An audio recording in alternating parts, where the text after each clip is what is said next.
Hello friends, स्वागत है आपका हमारे YouTube channel GK with me में। जैसा कि आपको पता है, हमने हरियाणा करंट अफेयर की जो सीरीज शुरू की थी वो हमारी जो क्लास थी वो डेली आती थी, लेकिन अब हमने वीकली इस क्लास को कर दिया है, यानी कि हर संडे को आपको हरियाणा करंट अफेयर की एक क्लास देखने को मिलेगी। तो आज की क्लास में हम पढ़ेंगे 1 से 8 मई तक का जितना भी हरियाणा का करंट अफेयर है उसके बारे में। ठीक है, तो शुरू करते हैं हमारी आज की क्लास का पहला क्वेश्चन। हरियाणा के किस जिले में उत्तर भारत का पहला ब्लड बैंक पशुओं के लिए स्थापित किया जाएगा? क्या बनेगा? हरियाणा में ब्लड बैंक बनेगा, और जो ब्लड बैंक होगा वो कहाँ किसके लिए बनाया जाएगा? पशुओं के लिए। और ये उत्तर भारत का क्या होगा? हमारा पहला ब्लड बैंक होगा। इसमें जो भी पशु हैं उनके प्लेटलेट्स, ब्लड्स, उसको इकट्ठा किया जाएगा। ठीक है, तो आपका कहाँ पर बनेगा? हिसार में। ब्लड बैंक आपका कहाँ स्थापित किया जाएगा? हिसार में स्थापित किया जाएगा। इसमें जो भी क्या है, मतलब जैसे पशु हैं, छोटे पशु हैं, बड़े पशु हैं, भेड़, बकरियां, भैंस, इस तरह के जो भी पशु हैं उन सबके ब्लड को, प्लेटलेट्स को, प्लाज्मा को इकट्ठा किया जाएगा और उस पर क्या होगी? रिसर्च की जाएगी, यानी कि उनके ब्लड को मैच किया जाएगा और फिर उस पर क्या होगी? रिसर्च की जाएगी। और ये कहाँ पर होगी? आपके लुवास, यानी कि Lala Lajpat Rai university of agriculture and science. इसमें क्या बनेगी? आपकी ये जो ब्लड बैंक है वो आपके लुवास यूनिवर्सिटी में स्थापित किया जाएगा। ठीक है, तो यहाँ पर क्या होगा? और ये जर्मनी की सहायता से किया जाएगा। जर्मनी की एक मशीन है जिसका नाम है क्रायोफ्यूज। क्या नाम है इसका? क्रायोफ्यूज। कौन सी मशीन होगी जो ब्लड बैंक के लिए लाई जाएगी? क्रायोफ्यूज इस मशीन का क्या होगा? नाम होगा। और ये कहाँ से लाई जाएगी? जर्मनी से, जो क्या करेगी? ब्लड की मैचिंग करेगी। ठीक है, और यहाँ पर इनकी जो पशु पक्षी है उनकी ब्लड की मतलब जो भी ब्लड है उन सबको इकट्ठा किया जाएगा। और क्या है यहाँ पर हिसार में? जैसा कि आपको पता है, जितने भी पशु पक्षी हैं या फिर जीव जंतु, उनके लिए जो रिसर्च सेंटर है वो आपका मोस्ट ऑफ हिसार जिले में ही है। तो हिसार जिले में क्या बनेगा? आपका पहला ब्लड बैंक जो पशुओं के लिए वो स्थापित किया जाएगा। इसके बाद हमारे पास नेक्स्ट क्वेश्चन है, हरियाणा के किस जिले में दधीची ऋषि की 16 फीट ऊंची मूर्ति स्थापित करेगी? क्या करेगी हरियाणा सरकार? किसकी मूर्ति स्थापित करेगी? दधीची ऋषि की। और वो कितने फीट ऊंची होगी? आपकी 16 फीट ऊंची होगी। तो ये आपके कहाँ पर स्थापित की जाएगी? कुरुक्षेत्र में। कहाँ होगी? कुरुक्षेत्र में इसे क्या किया जाएगा? स्थापित किया जाएगा। ठीक है, कुरुक्षेत्र के पास क्या पड़ता है? सनहित, जो सनहित सरोवर है वहां पर इसे क्या किया जाएगा? सनहित सरोवर के पास इसे स्थापित किया जाएगा। ठीक है, और ये कितने करोड़ में बनकर तैयार होगी? आपकी 1.35 करोड़ में क्या होगी? ये बनकर तैयार होगी। ठीक है, इनके साथ साथ दधीची ऋषि जो हैं उनके साथ साथ भगवान विष्णु की मूर्ति, कमल की और वज्र की मूर्ति भी स्थापित की जाएगी। ठीक, और ये कहाँ बनेगी? आपके कुरुक्षेत्र के सनहित सरोवर के पास। ऐसा माना जाता है कि जो दधीची ऋषि थे उन्होंने जो अपने प्राण थे वो कहाँ त्यागे थे? सनहित सरोवर के पास में त्यागे थे। ठीक है, यानी कि सनहित सरोवर में ही त्यागे थे। और यहाँ पर इसीलिए इनकी क्या बनेगी? मूर्ति बनेगी, जो कितनी ऊंची होगी? 16 फीट ऊंची होगी। इस पर कितना खर्च आएगा? 1.35 करोड़ रुपए का जो है खर्च आएगा। ठीक है, आई होप आपको ये दोनों क्वेश्चन जो है वो अच्छे से समझ आ गए होंगे। इसके बाद हम पढ़ते हैं नेक्स्ट क्वेश्चन के बारे में। इसके बाद हमारे पास जो नेक्स्ट क्वेश्चन है वो क्या है, हाल ही में हरियाणा के सीएम ने अपना कौन सा जन्म दिवस मनाया है? अब ये हाल ही में क्या था? आपके हरियाणा के जो सीएम है, मुख्यमंत्री मनोहर लाल खट्टर जी, उनका क्या था? जन्म दिवस था। तो उन्होंने अपना कौन सा जन्म दिवस मनाया है? तो उन्होंने अपना 69वां यानी कि 69वां जन्म दिवस मनाया है। ठीक है, कितने साल के हो गए हैं ये? 69 साल के हो गए हैं। और ये कहाँ से, मतलब इनका जन्म कहाँ हुआ था? रोहतक के निदाना गांव में ये पैदा हुए थे। कहाँ हुए थे? रोहतक के निदाना गांव में। ठीक है, ये महम के पास में पड़ता है तथा बाद में कहाँ चले गए? बनियानी गांव में जाकर ये इनका परिवार जो है रहने लगा। ठीक है, और इन्होंने ये, इनका बर्थडे कब आता है? इनका जन्मदिन कब आता है? 5 मई को। कब है? 5 मई को। अभी हाल ही में इनका जन्मदिन गया है। तो और ये कितने साल के हो गए हैं? आपके 69 ईयर्स के हो गए हैं। और इन्होंने 2014 में क्या ली थी? शपथ ली थी। 2014 में क्या बने थे? आपके हरियाणा के मुख्यमंत्री बने थे। ठीक है, 26 अक्टूबर 2014 को क्या बने? आपके हरियाणा के मुख्यमंत्री बने थे। हाल ही में किसके द्वारा हरियाणा विद्यालय शिक्षा बोर्ड की इतिहास की पुस्तकों का विमोचन किया गया है?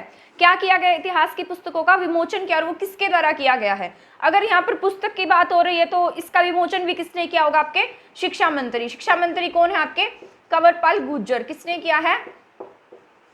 कंवरपाल गुर्जर के द्वारा क्या किया गया? इन पुस्तकों का विमोचन किया गया है। और इन्होंने कौन सी पुस्तक का विमोचन किया है? इतिहास की पुस्तक। अभी हाल ही में जो क्या किया है, एनसीईआरटी ने क्या किया है? जो पुस्तकें हैं उनमें क्या किया है? मतलब बदलाव किया है, और कुछ जो टॉपिक्स थे पुस्तकों में उन्हें हटा दिया है। तो हरियाणा सरकार ने इसी साल से क्या कर दिया, नई एडिशन की जो बुक है वो छाप दी है।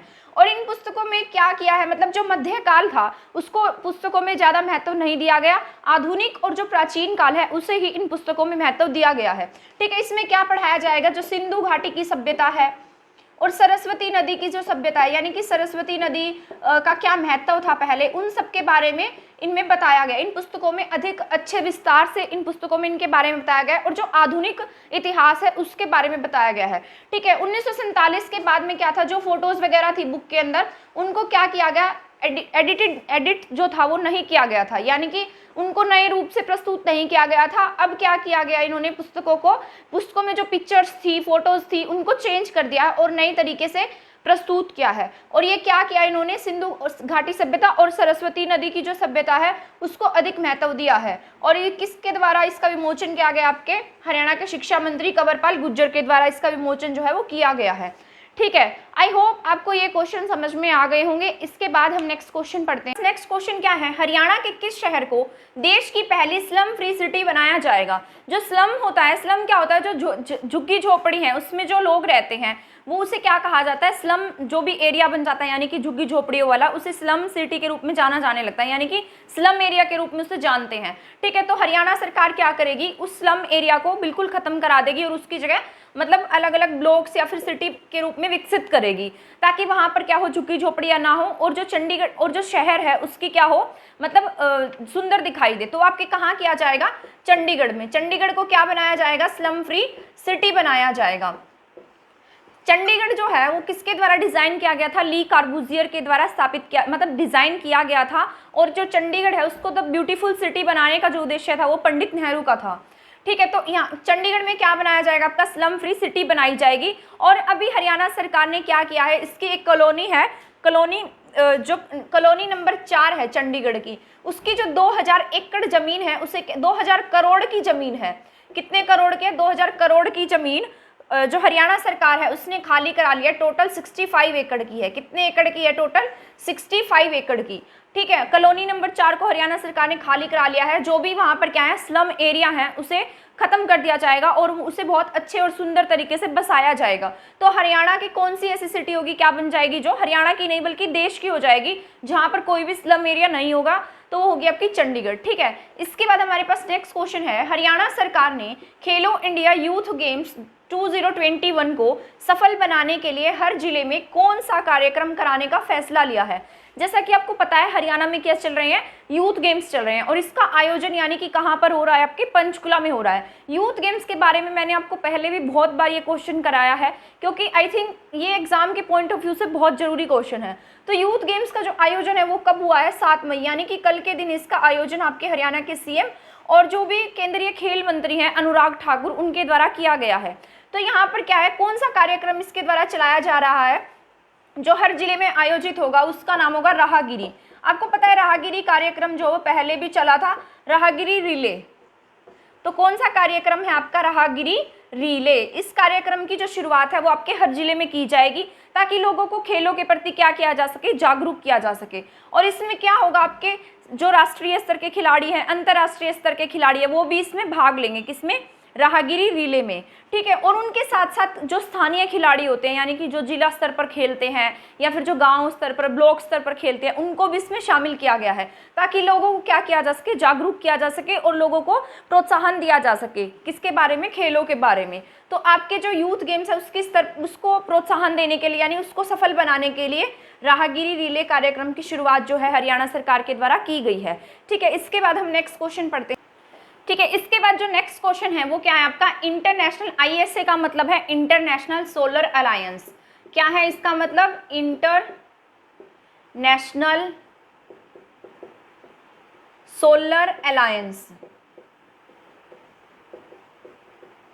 ठीक है, इंटरनेशनल जो सोलर अलायंस है इसका हाल ही में नया सदस्य कौन बना है। तो अभी हमने एक कंट्री को इसमें शामिल किया है, तो कौन सी कंट्री आपकी, नॉर्वे।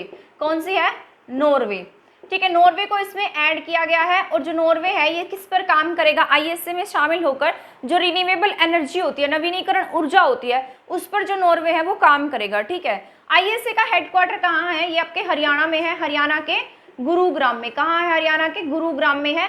और ये गुरुग्राम में कब बनाया गया था? 2016 में इसे गुरुग्राम में शिफ्ट किया गया था। इससे पहले जो ये था, इससे पहले ये 2015 में पेरिस में था। इसका जो हेडक्वार्टर वो पहले कहाँ था? पेरिस में था, तथा 2016 में इसे कहाँ शिफ्ट कर दिया गया? गुरुग्राम में, हमारे हरियाणा के गुरुग्राम में। और इसका पूरा नाम क्या है? International solar alliance. इसका जो नया सदस्य बना है वो कौन बना है? नॉर्वे। ठीक है, कौन बना है? नोबेल प्राइज दिए जाते हैं पीस के लिए, यानी शांति के लिए। क्या दिया जाता है नॉर्वे में? नोबेल प्राइज जो है, शांति का नोबेल प्राइज नॉर्वे की कैपिटल ओस्लो में मिलता है। सॉरी, स्वीडन नहीं है, इसकी कैपिटल ओस्लो है। नॉर्वे की कैपिटल क्या है? ओस्लो। ओस्लो में क्या दिया जाता है? नोबेल प्राइज दिया जाता है, और वो भी किसका मिलता है? पीस प्राइज मिलता है यहाँ पर। ठीक है, और इसका जो नया सदस्य बना है वो कौन बन गया? हमारा नॉर्वे बन गया है। इसके बाद है, हरियाणा के किस व्यक्ति को मणिपुर राज्य के सीएम का ओएसडी नियुक्त किया गया है? तो हरियाणा से बिलोंग करते हैं, ये कौन है जो सीएम बने हैं? सीएम के ओएसडी बने हैं, मणिपुर के सीएम हैं, उनके ओएसडी बने हैं। तो कौन है आपके? डॉक्टर विक्रांत चौधरी। कौन बने हैं? डॉक्टर विक्रांत चौधरी क्या बन गए हैं? मणिपुर राज्य के सीएम के ओएसडी बन गए हैं। कौन? डॉक्टर विक्रांत चौधरी। ठीक है, ये कहाँ से बिलोंग करते हैं? आपके फरीदाबाद से। कहाँ से हैं ये? आपके फरीदाबाद से बिलोंग करते हैं। ठीक है, और इससे पहले एक हिमांशु जैन थे, वो क्या बने थे? पंजाब के सीएम के ओएसडी बने थे। जो हिमांशु जैन थे वो आपके कहाँ से बिलोंग करते थे? झज्जर से, बहादुरगढ़ से बिलोंग करते थे। ये कहाँ से थे? हिमांशु जैन बहादुरगढ़ से। और ये क्या थे?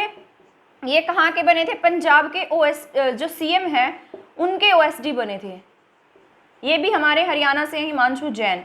ठीक है, पंजाब के सीएम के क्या बने थे? ये ओएसडी बने थे। और डॉक्टर विक्रांत चौधरी कहाँ से हैं? फरीदाबाद से हैं। और ये मणिपुर राज्य के जो सीएम हैं उनके क्या बन गए हैं? ओएसडी बन गए हैं। ठीक है, आई होप आपको ये क्वेश्चन समझ आ गए होंगे। इसके बाद आपका जो नेक्स्ट क्वेश्चन है वो क्या है? हरियाणा सरकार ने वर्ष 2022 में कितने एकड़ भूमि पर धान की सीधी बिजाई का लक्ष्य रखा है? क्या रखा गया हरियाणा सरकार के द्वारा? धान की जो क्या की जाएगी? बिजाई, सीधी बिजाई की जाएगी। तो कितने एकड़ भूमि पर की जाएगी? वो आपके 1 लाख एकड़ भूमि पर। कितनी एकड़ भूमि पर होगी? 1 लाख एकड़ भूमि पर क्या करेगी हरियाणा सरकार? सीधी बिजाई करेगी। किसकी? धान की। धान का कटोरा कौन सा है? हमारा करनाल है। कौन सा है? करनाल। तो ये कौन से जिलों में इसकी जो बात कही गई है? करनाल में, कुरुक्षेत्र में, कैथल में, और इसके साथ साथ 12 जिले और हैं जिसमें क्या की जाएगी?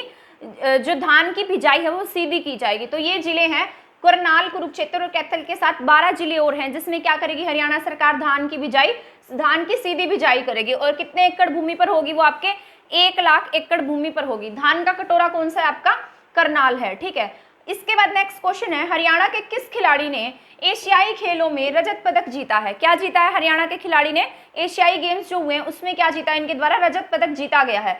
तो हरियाणा के कौन से खिलाड़ी हैं? तो उनका नाम है दीपक पूनिया। क्या नाम है इनका? दीपक पूनिया। ये कहाँ से बिलोंग करते हैं? आपके सोनीपत से बिलोंग करते हैं। कहाँ से हैं ये? सोनीपत से हैं। ठीक है, कहाँ से बिलोंग करते हैं? सोनीपत से ये बिलोंग करते हैं। कौन? इनका नाम है दीपक पूनिया। ठीक है, और जो एशियन गेम्स हुए थे, एशियन गेम्स में लगातार 3 साल से लगातार गोल्ड जीतने वाले देश के पहले खिलाड़ी कौन बन गए थे? रवि दहिया। ठीक है, उन्होंने क्या किया था? मतलब लगातार 3 साल से वो क्या जीतते आ रहे हैं? गोल्ड मेडल जीतते आ रहे हैं। और एशियन गेम्स में वो केवल अब की बार भी पहले ऐसे खिलाड़ी थे जिसने सिर्फ पहले खिलाड़ी हैं जिसने गोल्ड जीता है, वही थे जिसने गोल्ड जीता अब की बार गेम्स में। ठीक है, तो इनके द्वारा क्या जीता गया है? सोनीपत के खिलाड़ी हैं दीपक पूनिया, इन्होंने रजत पदक जीता है। ठीक है, इसके अलावा विक्की चाहर हैं जिन्होंने क्या जीता है? कांस्य पदक। विक्की चाहर के द्वारा क्या जीता गया है? कांस्य पदक जीता गया है। ठीक है, और दीपक पूनिया ने क्या जीता? आपके रजत पदक जीता। ये कहाँ से बिलोंग करते हैं? सोनीपत से बिलोंग करते हैं। रवि दहिया भी कहाँ से? आपके सोनीपत के नाहरी गांव से बिलोंग करते हैं। ठीक है, अब हमारे पास जो नेक्स्ट क्वेश्चन है वो ये है कि हरियाणा राज्य में किसके द्वारा vehicle moment tracking system mobile app launch किया गया है? क्या किया गया? व्हीकल, यानी कि व्हीकल को क्या किया जाएगा? ट्रैक किया जाएगा। तो उसके लिए क्या लॉन्च किया? एक ऐप को लॉन्च किया गया। तो वो किसके द्वारा किया गया है? ठीक है, तो क्या आपके हरियाणा के सीएम यानी कि हरियाणा के मुख्यमंत्री मनोहर लाल खट्टर ने क्या किया है? एक मोबाइल ऐप लॉन्च किया है जिसमें व्हीकल्स को क्या किया जाएगा? ट्रैक किया जाएगा। ये कौन से व्हीकल होंगे? ये कौन से व्हीकल हैं? ये क्या हमारे वाले व्हीकल हैं जो हम चलाते हैं उससे ट्रैक किया जाएगा? नहीं, इसमें जो व्हीकल होंगे वो रेत, बजरी, जो खनन का सामान होता है, जो भी ट्रक वगैरह इसको लेकर जाते हैं तो उसको क्या किया जाएगा? इसमें ट्रैक किया जाएगा। तो किसके द्वारा जो ये ऐप है वो बनाई गई है? किसने डिज़ाइन की है? राष्ट्रीय सूचना विज्ञान केंद्र किसने बनाई है? जो नेशनल स्तर का सूचना विज्ञान केंद्र है हरियाणा का, उसने क्या किया है? इसको डिजाइन किया है। ठीक है, इसमें क्या होगा? रेत, कंक्रीट, खनन सामग्री आदि जो वाहन जो इसे ढोते हैं उसको क्या किया जाएगा? इसमें ट्रैक किया जाएगा। ठीक है, तो ये किसके लिए लॉन्च की गई है? जो भी खनन सामग्री से संबंधित सामान है, सीमेंट है, कंक्रीट है, तो उन सबको इसमें ट्रैक किया जाएगा। ठीक है, तो इसके लिए एक ऐप लॉन्च हुई है जिसका नाम क्या है? Vehicle movement tracking system app. ठीक है, ये किसने लॉन्च किया? आपके हरियाणा के सीएम के द्वारा इसे लॉन्च किया गया है। ठीक है, बहुत इंपॉर्टेंट क्वेश्चन है, आप चाहें तो अपनी नोटबुक में इन्हें नोट भी कर सकते हैं। ठीक है, इसके बाद हम नेक्स्ट क्वेश्चन पर, ठीक है, इसके बाद जो हमारे पास नेक्स्ट क्वेश्चन है वो क्या है कि हरियाणा का सब्जी उत्कृष्टता केंद्र कितने गांव को विलेज ऑफ एक्सीलेंस बनाएगा? क्या बनाएगा? विलेज ऑफ एक्सीलेंस बनाएगा। जो आपका सब्जी उत्कृष्टता केंद्र है वो कहाँ है? आपका घरोंडा में। कहाँ पर है? घरोंडा में है। घरोंडा कहाँ है? आपके करनाल में। ठीक है, यहाँ पर अभी क्या किया गया था? सब्जी एक्सपो जो है उसका आयोजन किया गया था, वो 8वां सब्जी एक्सपो था। ठीक है, तो कहाँ पर है? घरोंडा करनाल में बनाया गया है। और ये कितने गांव को क्या बनाएगा? विलेज ऑफ एक्सीलेंस बनाएगा। तो 20 गांव हैं जिसे क्या बनाया जाएगा? विलेज ऑफ एक्सीलेंस बनाया जाएगा। ठीक है, जो ये है आपका सब्जी उत्कृष्टता केंद्र घरोंडा वाला, ये किसके तहत बनाया गया है? ये इंडो इजराइल पद्धति से बनाया गया है। तो इसमें आपके तीन जिले ऐसे हैं जिसके 20 गांव इसमें शामिल होंगे। उसमें से आपका करनाल है जिसे धान का कटोरा कहा जाता है। पानीपत जो पचरंगा अचार के लिए, चादर वगैरह का सामान बनाने के लिए प्रसिद्ध है। सोनीपत धान की कटोरी है। ठीक है, इसके बाद में क्या है? इसके जो सोनीपत के गांव हैं इसमें शामिल किए जाएंगे, मतलब 3 जिलों के अलग अलग गांव जो है इसमें शामिल किए जाएंगे। तो इसमें जो करनाल है, करनाल के इसमें 4 गांव शामिल होंगे। करनाल के कितने गांव शामिल है? इसमें 4 गांव। पानीपत के इसमें 8 गांव शामिल हैं और सोनीपत के भी इसमें 8 गांव शामिल हैं। तो टोटल कितने हो गए? ये 20 गांव इसमें शामिल किए जाएंगे। और ये कहाँ पर बनेगा? ये आपका घरोंडा में, जहां पर क्या है? आपका सब्जी उत्कृष्टता केंद्र है। ठीक है, ये कौन सी पद्धति पर बनाया गया? आपका इंडो इजराइल पद्धति पर बनाया गया है। ठीक है, और ये कब बना था? आपका 2011 में बना था। कब बना था सब्जी उत्कृष्टता केंद्र घरोंडा वाला? ये बना था 2011 में बना था। ठीक है, इसके बाद हमारे पास नेक्स्ट क्वेश्चन क्या है कि स्वामी विवेकानंद युवा लेखन सम्मान 2021 किसे मिला है? कौन सा सम्मान है ये आपका? स्वामी विवेकानंद युवा लेखन सम्मान। ठीक है, युवाओं को मिलता है और ये जैसा कि नाम से ही पता लग रहा है युवा लेखन सम्मान, और इसका नाम क्या है? स्वामी विवेकानंद। तो ये किसे दिया गया है? ये दिया गया आपके श्रुति रवीश को। किसे मिला ये सम्मान? श्रुति रवीश को ये सम्मान मिला है। और ये किसके द्वारा दिया गया? आपका हरियाणा साहित्य अकेडमी के द्वारा ये पुरस्कार दिया गया है। हरियाणा साहित्य अकेडमी का जो हेडक्वार्टर है वो कहाँ है? आपके पंचकुला में है। ठीक है, और इसके तहत इन्हें कितनी राशि मिली है? 1 लाख रुपए की राशि इन्हें दी गई है। ठीक है, कितनी राशि मिली है? 1 लाख रुपए की जो राशि है वो श्रुति रवीश को मिली है। किसके लिए? युवा लेखन सम्मान मिला इन्हें। स्वामी विवेकानंद युवा लेखन सम्मान 2021 मिला है। किसे? श्रुति रवीश को। जो श्रुति रवीश है वो कहाँ से? आपके सोनीपत से बिलोंग करते। कहाँ से है? सोनीपत से। और इन्हें कितनी राशि मिली है इस पुरस्कार के तहत? 1 लाख रुपए की जो राशि है वो इन्हें दी गई है। इसके बाद हमारा नेक्स्ट क्वेश्चन है, क्वेश्चन नंबर 15, कि हरियाणा राज्य ने इटली से कौन सी फसल खरीदी है? अभी हाल ही में हरियाणा सरकार के द्वारा इटली के साथ एक समझौता किया गया है जिसमें हरियाणा सरकार ने इटली से 2 फसलें खरीदी है। वो कौन सी है? एक है सूरजमुखी, ठीक है, और एक कौन सी है? आपकी मूंगफली।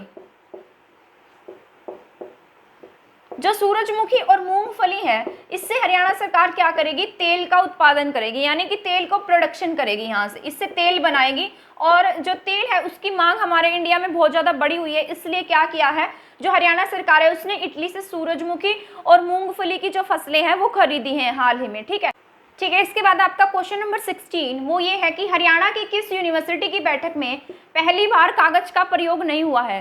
कौन सी यूनिवर्सिटी हरियाणा की जिसमें क्या नहीं किया गया, यानी कि कागज का जो उपयोग है वो पहली बार नहीं हुआ। यानी कि जितनी भी मीटिंग्स होती हैं उसमें कोई ना कोई कागज का प्रयोग तो होता ही है लिखने के लिए और इन सब चीज़ों के लिए। तो ये हरियाणा की पहली यूनिवर्सिटी है जिसने क्या किया है? ई स्किल को प्रमोट किया है और इसने कागज का प्रयोग ना करके लैपटॉप और इन सब चीज़ों का, यानी कि इलेक्ट्रॉनिक चीज़ों का प्रयोग किया है। तो आपके हरियाणा की कौन सी यूनिवर्सिटी है? ये आपकी रोहतक पीजीआई वाली यूनिवर्सिटी है। कौन सी? पंडित भगवत दयाल शर्मा यूनिवर्सिटी रोहतक वाली। ठीक है, रोहतक में कौन सी? पंडित भगवत दयाल शर्मा यूनिवर्सिटी। पंडित भगवत दयाल शर्मा यूनिवर्सिटी। पंडित भगवत दयाल शर्मा आपके हरियाणा के पहले सीएम थे। तो ये कहाँ से थे? बेरी झज्जर से थे। और ये यूनिवर्सिटी कहाँ बनाई गई? आपकी रोहतक में बनाई गई है। अभी इस यूनिवर्सिटी की वीसी है, कौन है? अनीता, इनका नाम है अनीता सक्सेना। क्या है ये? अनीता सक्सेना है। इन्होंने क्या किया है? इनकी अध्यक्षता में इस मीटिंग का आयोजन किया गया है। और इन्होंने क्या कराया है? जो मीटिंग है वो क्या कराई है? ऑनलाइन मीटिंग, यानी कि पेपरलेस मीटिंग कराई है। और इसमें 35 एजेंडे थे टोटल, और 35 एजेंडों पर ये जो मीटिंग है हुई है।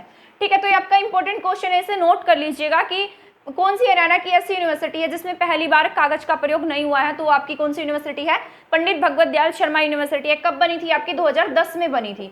कब बनी? 2010 में। और ये क्या है? आपके जो हरियाणा के पहले सीएम थे पंडित भगवत दयाल शर्मा जी, उनके नाम पर बनी हुई है। ठीक है, इसके बाद हमारे पास नेक्स्ट क्वेश्चन है, हरियाणा सरकार द्वारा मुख्यमंत्री विवाह शगुन योजना के तहत कितनी राशि की गई है?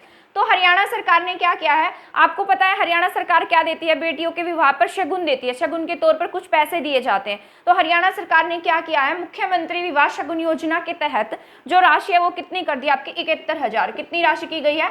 71,000 राशि जो है वो हरियाणा सरकार के द्वारा की गई है। जो ये राशि होगी ये 2 किश्तों में दी जाएगी। पहली किश्त में 66,000 रुपए दिए जाएंगे।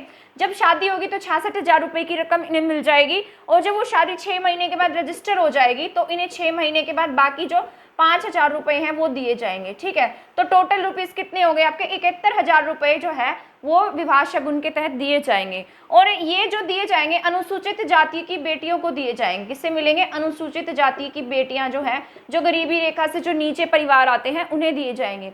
और जिन परिवारों की आय 80,000 रुपए से कम है, किससे कम है? 80,000 से कम है, उनकी बेटियों के भी विवाह पर क्या देगी हरियाणा सरकार? 51,000 रुपए की जो राशि है वो देगी, चाहे वह किसी भी जाति से बिलोंग करता हो। ठीक है, तो ये जो राशि है ये किसके तहत दी जाएगी? आपकी जो बीपीएल परिवार है, यानी कि जो गरीबी रेखा से नीचे अनुसूचित जाति आती हैं, उनकी बेटियों को क्या देगी हरियाणा सरकार? 71,000 रुपए की राशि देगी।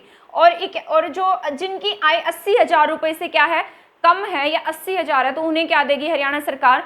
51,000 रुपए की राशि उनकी बेटियों की शादी में दी जाएगी। ठीक है, आई होप आपको ये क्वेश्चन समझ आ गए होंगे। इसके बाद हम नेक्स्ट क्वेश्चन पढ़ते हैं। ठीक है, इसके बाद आपका नेक्स्ट क्वेश्चन है, हरियाणा कृषि विभाग ने किस गांव को यांत्रिक आदर्श गांव के रूप में विकसित किया है? क्या किया है? हरियाणा सरकार ने एक गांव को चुना है और उसे क्या करेगी जो हरियाणा सरकार है? यांत्रिक आदर्श गांव बनाएगी। यांत्रिक आदर्श गांव किस प्रकार से बनाए जाएंगे? जो कृषि के आधुनिक उपकरण हैं उनसे जो गांव है, जो एक गांव चुना गया है, उसके लोगों को उससे अवगत कराया जाएगा। उसकी नई नई जो टेक्निक है वो इस गांव के लोगों को सिखाई जाएंगी। तो कौन सा गांव विकसित किया है इन्होंने? कुंजपुरा। कौन सा है? कुंजपुरा। कुंजपुरा कहाँ है? आपका करनाल में। ठीक है, कुंजपुरा में ही क्या आपका सैनिक स्कूल है। कुंजपुरा को इन्होंने चुना है। और यहाँ पर क्या जाएगा? आधुनिक तरीके के जो भी यंत्र हैं, उस जैसे ट्रैक्टर वगैरह, आधुनिक तरीके के जो भी कृषि उपकरण हैं उनके द्वारा इसे विकसित किया गया है। और ये किसके द्वारा किया गया? आपके कृषि विभाग के द्वारा। कृषि विभाग ने यहाँ पर एक विंग बनाई है जिसमें सभी उपकरण होंगे जो इन लोगों की खेती करने में काम आएंगे, आधुनिक रूप से खेती करने में इन्हें काम आएंगे। और ये कहाँ पर किया गया? आपके कुंजपुरा। कुंजपुरा कहाँ है? आपके करनाल में। ठीक है, इसके बाद हमारा जो नेक्स्ट क्वेश्चन है वो ये है कि अमेरिका की यूएस संस्था है, एक यूएस एंड संस्था है, इसने पहली बार टीबी के नियंत्रण के लिए हरियाणा के एक जिले को चुना है। तो हरियाणा का कौन सा जिला है? आपका हरियाणा का जो हिसार जिला है उसे इस जो यूएस एंड संस्था है इसने चुना है। ठीक है, इंटरनेशनल स्तर पर इसे चुना गया है। और इसमें क्या होगा? 4 निजी लैब जो है वो इस पर काम करेंगी। जो लैब का खर्चा आएगा वो भी किसके द्वारा दिया जाएगा? जो यूएस एंड संस्था है उसके द्वारा इन चारों लैब का जो भी पैसा है वो सब, जितना भी खर्चा आएगा वो सब यूएस की जो कंपनी है, यानी कि जो यूएस की संस्था है वो इसका खर्चा उठाएगी। ठीक है, ट्यूबरकुलोसिस के नियंत्रण के लिए हरियाणा के हिसार जिले को चुना गया है। और अभी हाल ही में जो टीबी हॉस्पिटल है, टीबी का जो हॉस्पिटल है वो कहाँ बनाया जाएगा? अंबाला में। ये जो आपके स्वास्थ्य मंत्री हैं अनिल विज जी, उनके द्वारा बताया गया था कि जो टीबी है उसके नियंत्रण के लिए क्या बनाया जाएगा? एक अस्पताल बनेगा, जो हरियाणा का पहला अस्पताल होगा। वो कहाँ बनेगा? आपके अंबाला में। ठीक है, इसके बाद हमारा जो नेक्स्ट क्वेश्चन है वो क्या है? हरियाणा के पर्यावरण और जलवायु विभाग के जो सलाहकार हैं वो कौन बने हैं? क्या बने? हरियाणा के पर्यावरण और जलवायु विभाग। कौन सा विभाग है? पर्यावरण और जलवायु विभाग के जो क्या बनाए गए हैं? सलाहकार बने हैं। वो कौन है? केसी बांगड़। क्या नाम है इनका? केसी बांगड़। तो केसी बांगड़ क्या बन गए हैं? जो पर्यावरण और जलवायु विभाग है हमारा, उसके सलाहकार बने हैं।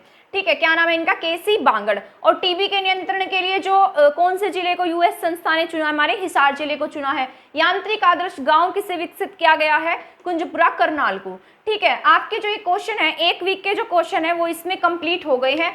आई होप आपको ये सभी क्वेश्चन जो है वो समझ में आ गए होंगे। अगर आपको मेरी क्लास पसंद आती है तो प्लीज़ मेरी क्लास को शेयर करना और मेरी वीडियो को लाइक करना ना भूलें। और अगर आप इसी तरह से हर वीक हरियाणा करंट अफेयर के क्वेश्चन चाहते हैं तो हमारे चैनल के साथ बने रहिए। थैंक यू, धन्यवाद।